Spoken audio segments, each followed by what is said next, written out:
In the autumn of 1891, in a hollow so deep the sun barely reached it by midday, a farmer named Ezra Holloway stood at the edge of a freshly turned grave with a shovel in his hands, and his wife's muffled screams still echoing from beneath 6 feet of cold Kentucky soil. The men who had helped him dig said nothing as they walked away. The women who had seen Clara Holloway just that morning, alive and terrified, turned their faces to their stoves and kneaded their bread in silence. By the time the first frost settled on the mound of earth behind the Holloway farmhouse, the entire town of Cutter's Ridge had agreed, without a single word spoken aloud, that Clara Holloway had died of fever and been buried proper. But fever doesn't claw at coffin wood. Fever doesn't leave splinters under fingernails. And fever doesn't make a man stand in his doorway every night for the next 40 years, staring at a grave that never stopped settling. Welcome to this channel. Today, we step into a case that is not just difficult to understand, it reshapes the meaning of fear itself. Like the video, subscribe to this channel and tell me in the comments, where are you watching from? The story of Clara Holloway is not a story that was meant to be told. It survived only because silence has a way of rotting from the inside out, and because guilt, no matter how deeply buried, has a way of surfacing in the voices of the dying. For decades, Cutter's Ridge was a town that kept its secrets close, a place where church attendance was mandatory and gossip was currency, but certain subjects were met with stone-faced denial. Clara's name was one of them. If you mentioned her in the general store, conversation stopped. If you asked about the grave behind the Holloway place, you were told it was a family matter and nothing more. But in the winter of 1932, when an old woman named Judith Kern lay on her deathbed, she called for the traveling preacher and told him something that made his hands shake so badly he couldn't hold his Bible. She told him about the day Clara Holloway was buried alive, and she told him she had watched it happen. Cutter's Ridge sat in a cleft of the Appalachian foothills, a place where the mountains pressed close, and the roads were little more than mud ruts that turned impassable after every rain. It was a town of perhaps 200 souls in 1891, most of them farmers or loggers, people whose lives were measured in seasons and whose deaths were noted in the family Bible and nowhere else. There was no hospital, no trained doctor. When someone fell ill, you sent for Widow Marsh, who knew herbs and could set a bone, or you prayed and hoped the fever broke on its own. The nearest county seat was a day's ride on horseback, and the law rarely ventured into Cutter's Ridge unless there was a killing that couldn't be ignored. It was the kind of place where a man's word was his bond, and a woman's reputation was her only currency, and where the line between justice and vengeance was drawn in the dirt with the heel of a boot. Clara Holloway had come to Cutter's Ridge in the spring of 1887 as the bride of Ezra Holloway, a man 20 years her senior who owned a modest farm on the eastern edge of the settlement. She was 19 years old, pale-skinned and dark-haired, with a way of looking at you that made people uncomfortable because it felt like she was seeing something you'd rather keep hidden. She had been born in Virginia, the daughter of a Baptist preacher who had died when she was 16, and she had married Ezra after a brief courtship that raised eyebrows because nobody really knew why a girl like Clara would choose a man like Ezra. He was not unkind by the accounts that survived, but he was a hard man, silent and severe, the kind who could work from dawn to dusk without complaint and expected the same from everyone around him. He attended church every Sunday and sat in the same pew, third row from the front on the left side, and he never smiled. For the first 2 years of their marriage, Clara seemed to fade into the background of Cutter's Ridge life.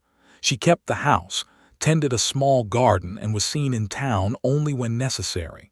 She rarely spoke to the other women, and when she did, her voice was so quiet they had to lean in to hear her. Some said she was shy. Others said she was proud. A few whispered that she was strange, that she had a way of looking past you rather than at you, as if she could see something in the distance that no one else could perceive.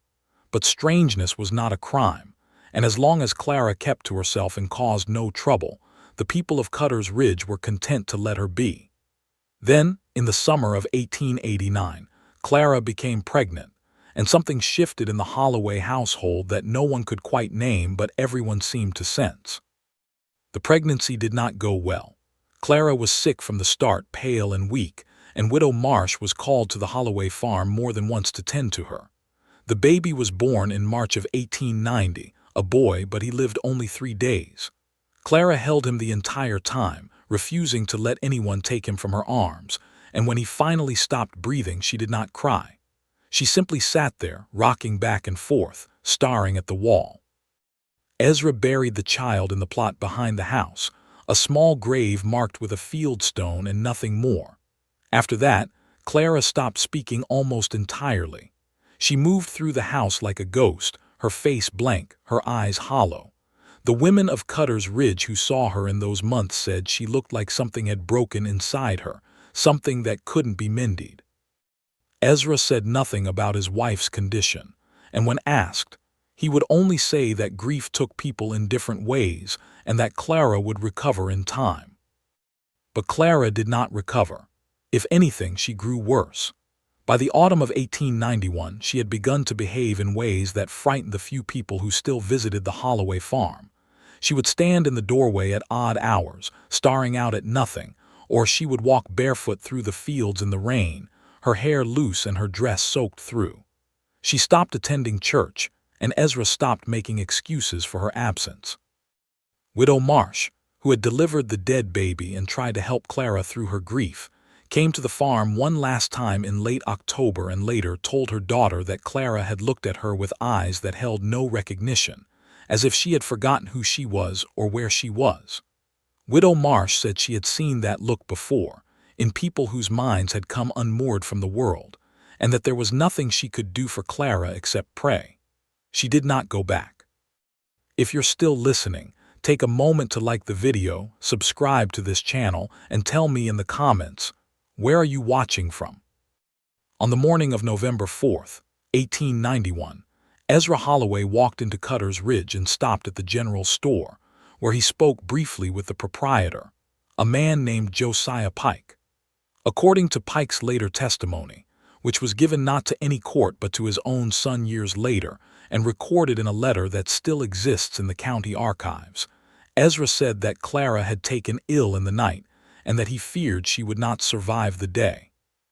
He purchased a length of rope, a box of nails, and several yards of muslin, items that Pike assumed were for a burial shroud and coffin.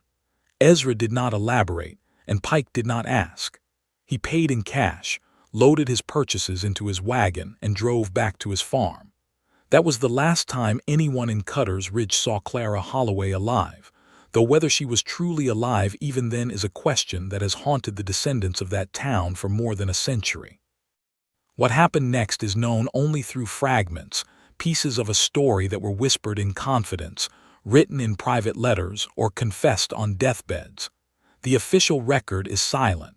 There is no death certificate for Clara Holloway, no coroner's report, no notice in the local newspaper. Her name does not appear in the church registry of burials. For all intents and purposes, Clara Holloway ceased to exist on November 4th, 1891, and the only evidence that she had ever lived at all is the grave behind the Holloway farmhouse and the memories of people who are now long dead. Judith Kern, the woman who confessed to the traveling preacher in 1932, was 14 years old in November of 1891. She lived with her family on a farm adjacent to the Holloway property, close enough that she could see the Holloway house from her bedroom window. On the afternoon of November 4th, she saw something that she would carry with her for the rest of her life. She saw Ezra Holloway and 3 other men, whom she later identified as Samuel Drury, Thomas Albright, and Ezra's brother Caleb, digging a grave in the plot behind the Holloway house. This in itself was not unusual. People in Cutter's Ridge buried their own dead, and it was common for neighbors to help with the labor. But what made Judith's blood run cold, what made her hide behind the curtain and watch with her heart pounding in her chest, was the sound that carried across the field on the still autumn air. It was a woman's voice, thin and high and desperate, screaming words that Judith could not make out but that left no doubt as to their meaning. Someone was begging for mercy. Someone was begging not to die. Judith watched as the men finished digging and then disappeared into the Holloway house. She watched as they emerged a few minutes later carrying something wrapped in a sheet, something that writhed and kicked and made that terrible, muffled sound. She watched as they lowered it into the grave, and she watched as Ezra Holloway picked up a shovel and began to fill the hole. The other men joined him. It took perhaps 20 minutes. When it was done, they stood there for a moment, and then Samuel Drury clapped Ezra on the shoulder, and the three men walked away. Ezra remained. He stood at the grave for a long time, long enough that the sun began to set and the shadows stretched across the field, and then he turned and went into the house. Judith Kern never told anyone what she had seen until 41 years later, when the weight of it was too much to carry into the next world. Why did Judith not speak sooner? This is a question that haunts anyone who examines the case. She was a child, yes, but old enough to understand what she had witnessed. Her parents were decent people, by all accounts, church-going and honest. Why did she not run to them? Why did she not tell the preacher or the schoolteacher or anyone at all? The answer, according to the letter written by Josiah Pike's son, is that she did try. She told her mother that same evening, bursting into the kitchen with tears streaming down her face, and her mother slapped her across the mouth and told her never to speak such filth again. Judith's mother, whose name was Eunice, went to the Holloway farm the next day and spoke with Ezra. What was said between them is not recorded, but when Eunice returned, she gathered her family and told them that Clara Holloway had died of a fever, and that anyone who said otherwise was a liar and a servant of the devil. Judith learned then what many people in Cutter's Ridge already knew, that some truths were too dangerous to speak aloud, and that the cost of speaking them was exile, or worse. The question that consumes anyone who studies this case is the simplest and most terrible one of all. Why? Why would Ezra Holloway bury his wife alive? What could she have done to deserve such a fate? Was she truly mad, as some accounts suggest, or was her madness simply the excuse used to justify the unjustifiable? The answers are fragmented, contradictory, and in some cases deliberately obscured, but they point to a truth that is as disturbing as the act itself. Clara Holloway was buried alive not because she had committed any crime, but because she had become inconvenient, and because in a place like Cutter's Ridge, where a man's authority within his own home was absolute, there was no one who would stop him. If you're still listening, take a moment to like the video, subscribe to this channel, and tell me in the comments, where are you watching from? In the years following Clara's death, Ezra Holloway continued to live on his farm, working his fields and attending church as he always had. He never remarried. He never spoke of Clara, and no one dared ask. But those who knew him, or who had occasion to visit the farm, noticed changes. He aged rapidly, his hair turning white within a year, his face becoming gaunt and lined. He developed a habit of standing in the doorway of his house at night, staring out at the grave, sometimes for hours at a time. More than one person reported seeing a light moving through the fields behind the Holloway place after dark, a lantern carried by someone who walked slowly back and forth, as if searching for something. When asked about it, Ezra would say he had been checking on the livestock, but there were no livestock in that part of the property, only the grave. Samuel Drury, one of the men who had helped dig Clara's grave, left Cutter's Ridge in 1893. He moved to Ohio and was never heard from again. Thomas Albright remained in town but became a heavy drinker, and by 1897 he was known as the town drunk, a man who would sit in the corner of the saloon and mutter to himself about things no one could understand. He died in 1902, found frozen in a ditch on the side of the road. Caleb Holloway, Ezra's brother, also remained in Cutter's Ridge, but he avoided his brother after that November day, and the two men, who had once been close, barely spoke for the rest of their lives. When Caleb's wife asked him why, he told her only that there were some things a man did that could never be forgiven, and that Ezra had crossed a line that no decent person could follow him over. The grave itself became a source of unease in Cutter's Ridge. It was not marked, not officially, though someone, perhaps Ezra, had placed a small wooden cross at the head of it. The cross was replaced several times over the years, always plain, always unadorned, with no name or date. Children were told not to play near the Holloway farm, and adults avoided walking past it if they could help it. There were stories, whispered at first and then repeated with embellishments, that strange things happened near the grave. People claimed to hear sounds coming from the earth, a scratching or tapping, as if something beneath the ground was trying to get out. Others said they had seen the grave move, the earth rising and falling as if something below was breathing. These stories were dismissed as superstition by some, but they persisted, passed down from parents to children, and they kept people away. In 1908, a new family moved to Cutter's Ridge, a young couple with two small children who knew nothing of the town's history.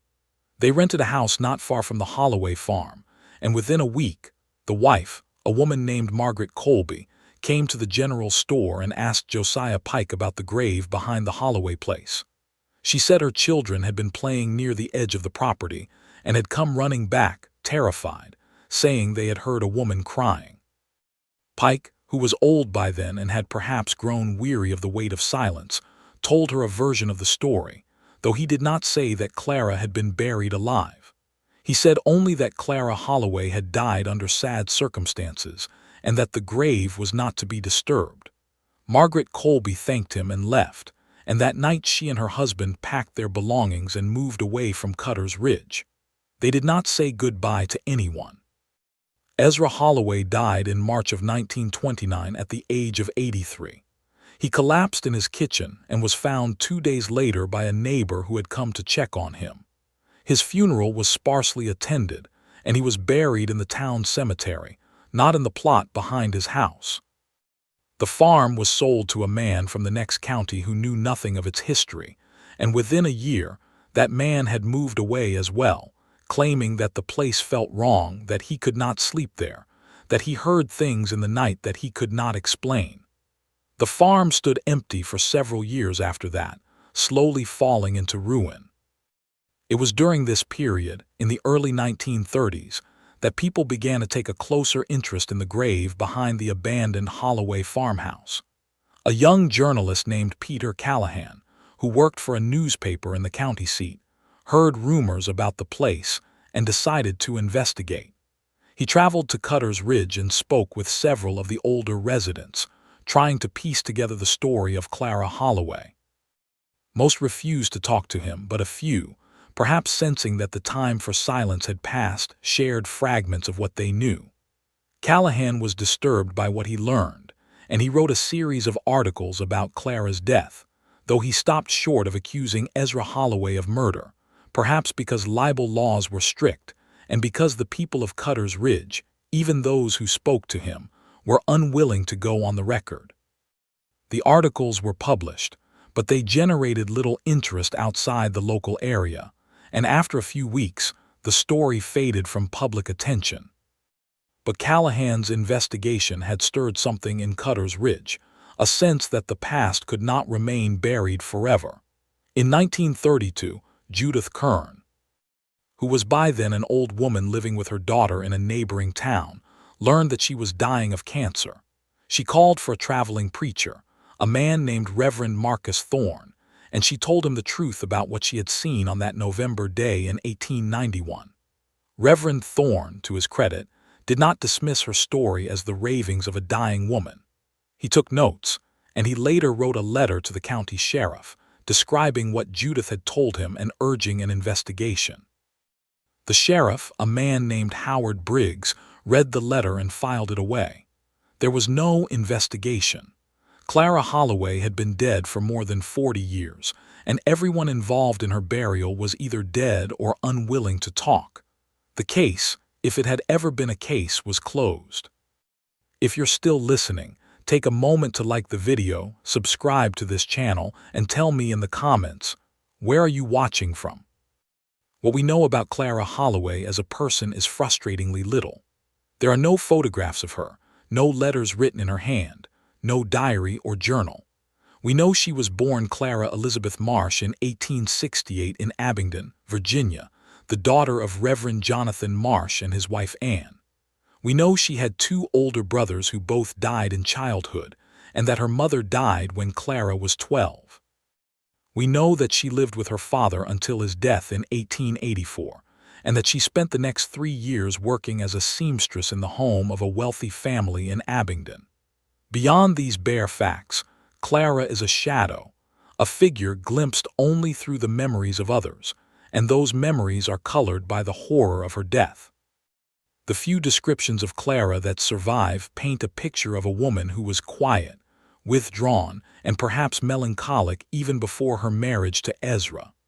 A letter written by one of her employers in Abingdon describes her as a diligent worker, but notes that she was often lost in thought and seemed to carry a sadness with her that she could not or would not explain.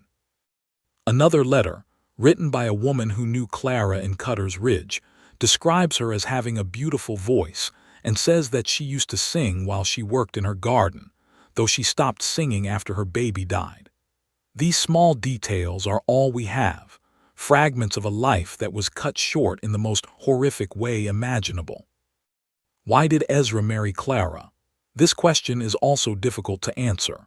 Some have speculated that he needed a wife to keep his house and that Clara, who had no family and few prospects, was desperate enough to accept his proposal. Others have suggested that there was genuine affection between them, at least at the start, and that something changed after the baby's death. A third possibility, darker and more disturbing, is that Ezra saw in Clara something he could control, a woman who was vulnerable and isolated, and that he married her for that reason. We will never know the truth, but the pattern that emerges from the fragments of their story is one of increasing isolation and escalating cruelty. After the baby's death, Clara's behavior became a source of concern and, eventually, fear for those around her. The descriptions of her wandering barefoot through the fields, staring into space, and refusing to speak suggest a woman suffering from severe depression, possibly postpartum psychosis. In 1891, there was no treatment for such conditions, no understanding of mental illness beyond the crude categories of madness and sanity. A woman who behaved as Clara did was seen as possessed, or cursed, or simply broken beyond repair. She was an embarrassment to her husband, a burden to her community, and in the harsh calculus of life in Cutter's Ridge, she had ceased to have value. But even accounting for the ignorance and cruelty of the time, the decision to bury Clara alive is almost incomprehensible. It was not a sudden act of rage, not a crime of passion. The grave had to be dug, the shroud prepared, the men recruited to help.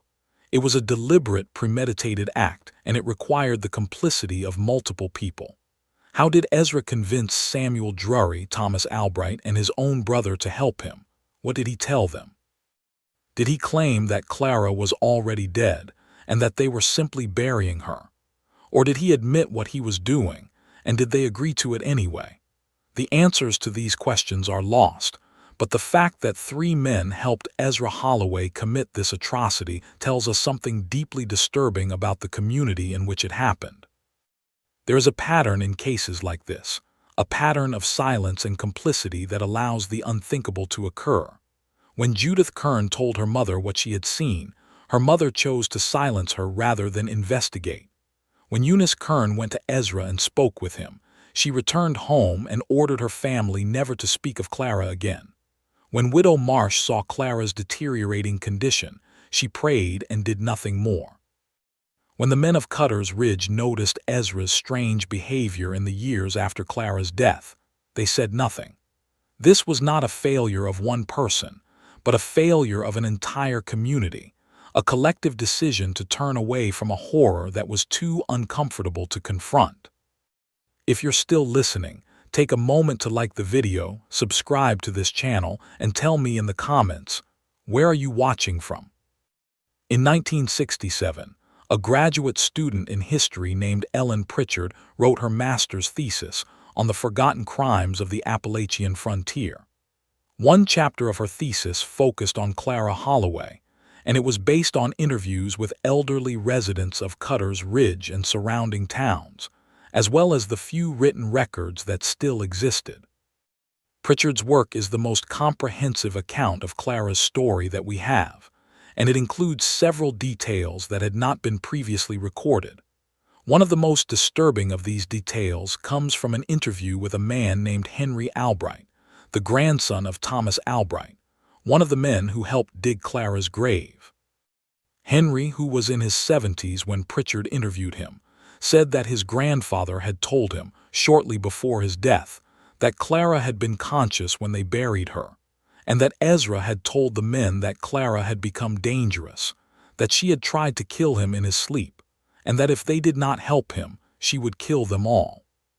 Henry said his grandfather had believed Ezra at the time, or had wanted to believe him, but that in the years afterward, he had come to realize that Ezra had lied, and that the guilt of what he had done had driven him to drink. Another detail from Pritchard's thesis comes from a letter she discovered in the archives of a church in the neighboring county. The letter, dated December 1891, was written by Reverend Marcus Thorne, the same preacher who would later hear Judith Kern's deathbed confession. In the letter, Reverend Thorne describes a visit he made to Cutter's Ridge in late November of 1891, just weeks after Clara's burial. He says that he was called to the town to perform a funeral service for an infant who had died, and that while he was there, he heard rumors about a woman named Clara Holloway who had died under suspicious circumstances. He says he attempted to speak with Ezra Holloway, but was turned away. He also says that he spoke with several women in the town who seemed frightened and who refused to discuss Clara except in the vaguest terms. Reverend Thorne concluded the letter by saying that he sensed a great evil in Cutter's Ridge, and that he would pray for the souls of those who lived there. Ellen Pritchard submitted her thesis in 1968 and received her degree, but her work was not widely read. It sat in the university library for decades, gathering dust, until the early 2000s, when a filmmaker named David Kessler stumbled across it while researching a documentary about unsolved murders in Appalachia. Kessler was intrigued by Clara's story and decided to make it the subject of a short film.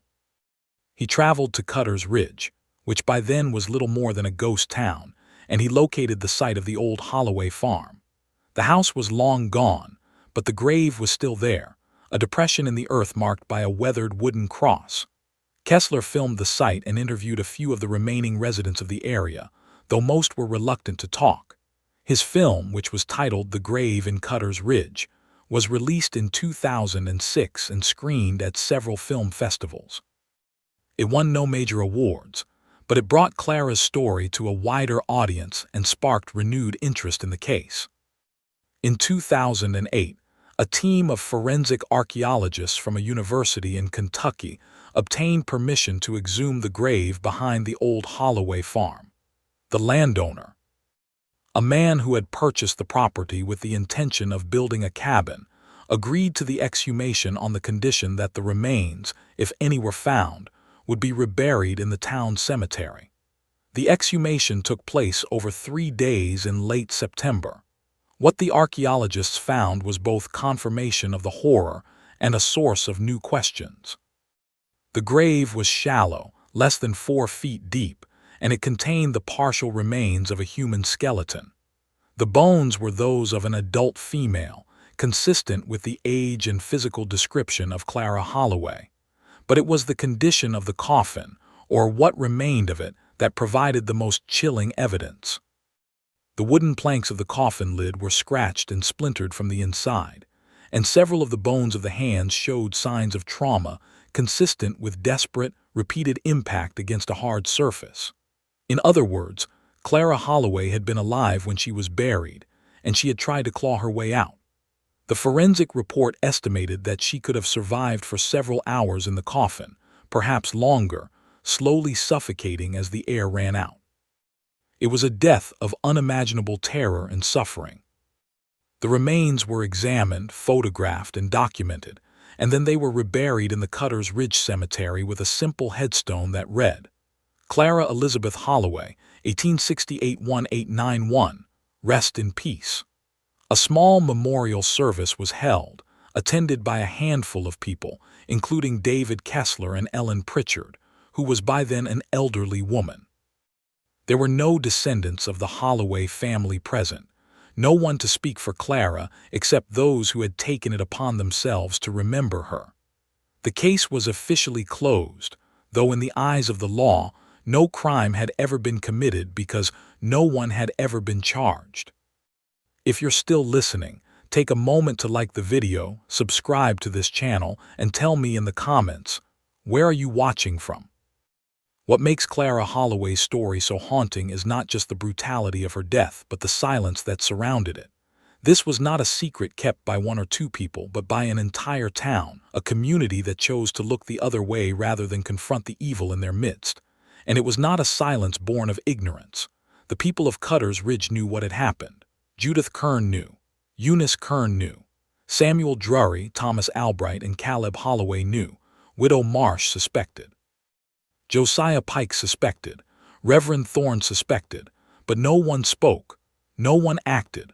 Clara Holloway was buried alive, and then she was buried a second time beneath layers of denial and complicity and fear. Why did they stay silent? The easy answer is that they were afraid, that they feared Ezra Holloway or feared what would happen if they challenged the authority of a man within his own home. But fear alone does not explain the depth and duration of the silence. There is something else at work here, something darker. It is the recognition, conscious or not, that to speak out on behalf of Clara would be to admit that the social order they depended on, the system that placed men above women and husbands above wives, was capable of producing atrocities. To defend Clara would be to question that system, and in a place like Cutter's Ridge, where survival depended on conformity and cooperation, such questions were dangerous.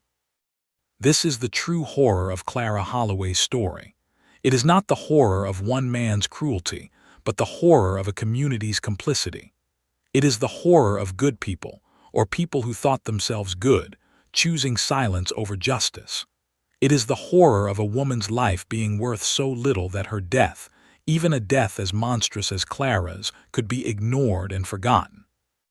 And it is the horror of knowing that this was not an isolated incident, that there were other Claras, other women who suffered and died in silence, their stories lost to time because no one cared enough to remember them.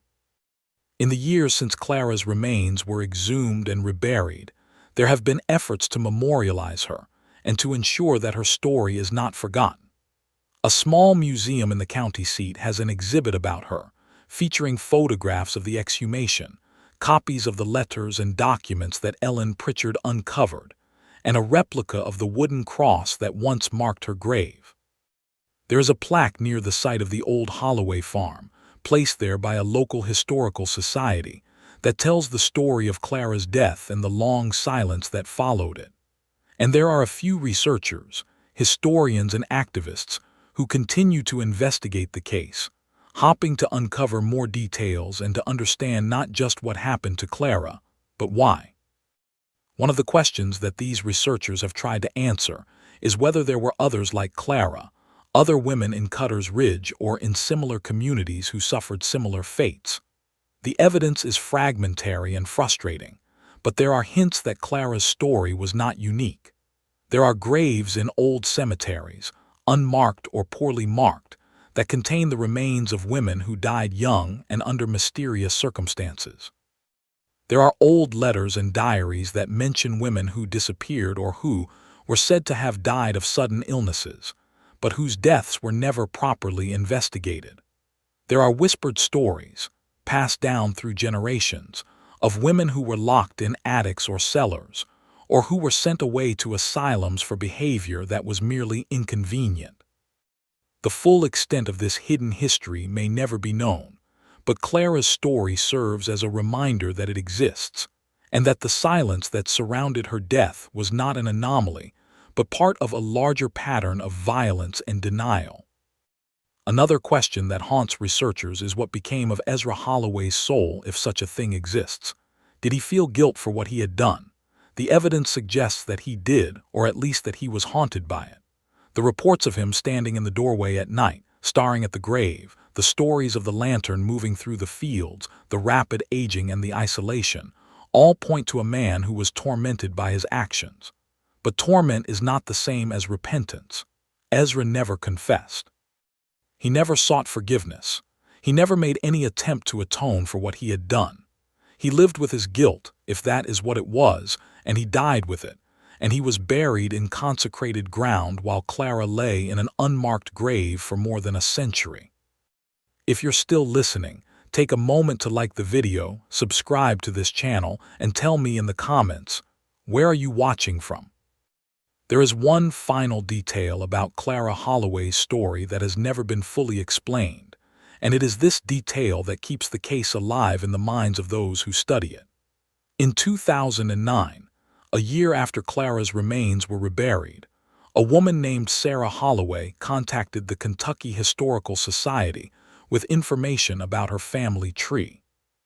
Sarah, who lived in Tennessee, said that she was a descendant of Caleb Holloway, Ezra's brother, and that she had recently inherited a box of family documents that had been stored in an attic for decades.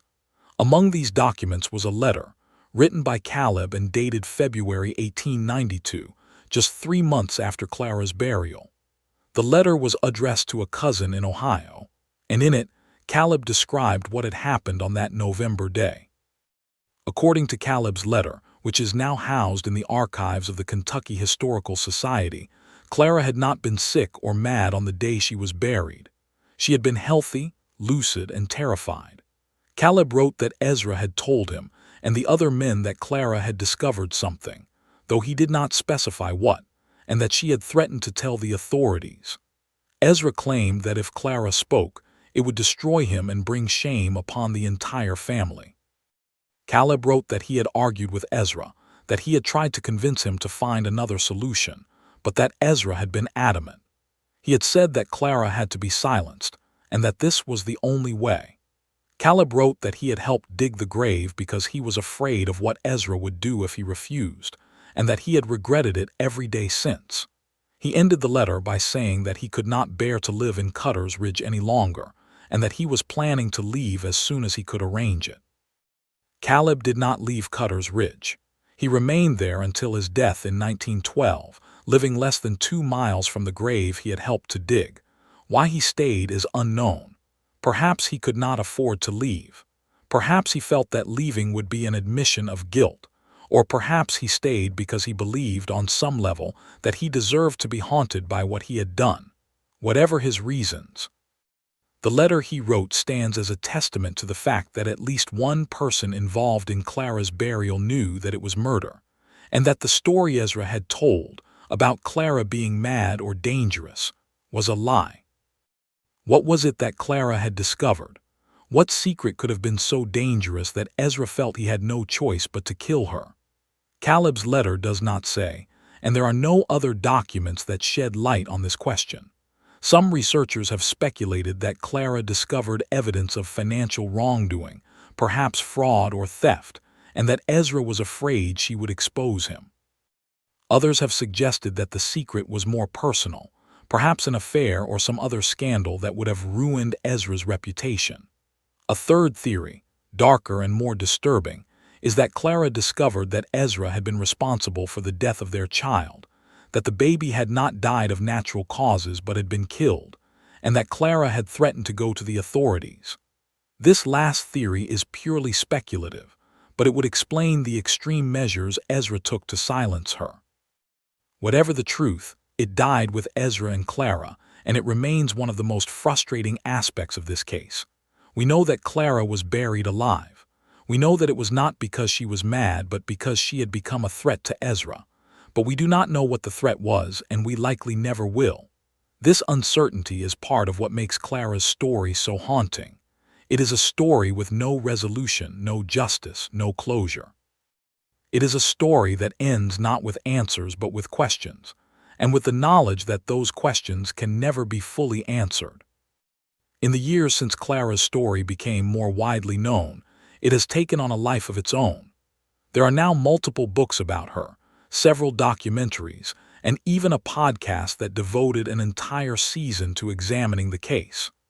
There are websites and forums where people debate the details of her death and speculate about the secrets she may have uncovered. Clara Holloway, who lived and died in obscurity, has become a symbol of the hidden violence that women have endured throughout history, and a reminder of the importance of speaking out against injustice, even when that injustice is buried beneath generations of silence. But for all the attention that Clara's story has received, there is a danger in turning her into a symbol. Symbols are abstract, removed from the reality of lived experience. Clara was not a symbol. She was a woman, a real person with hopes and fears and dreams, who suffered a death of unimaginable horror. She deserves to be remembered not as a cautionary tale or a historical curiosity, but as a human being who was failed by everyone around her. She deserves to be mourned, and she deserves justice, even if that justice comes more than a century too late. The grave in Cutter's Ridge is quiet now. The town itself is mostly abandoned, the old houses collapsing, the roads overgrown. The Holloway farm is gone, reclaimed by the forest, but the memory of what happened there remains, carried forward by those who have taken it upon themselves to tell Clara's story.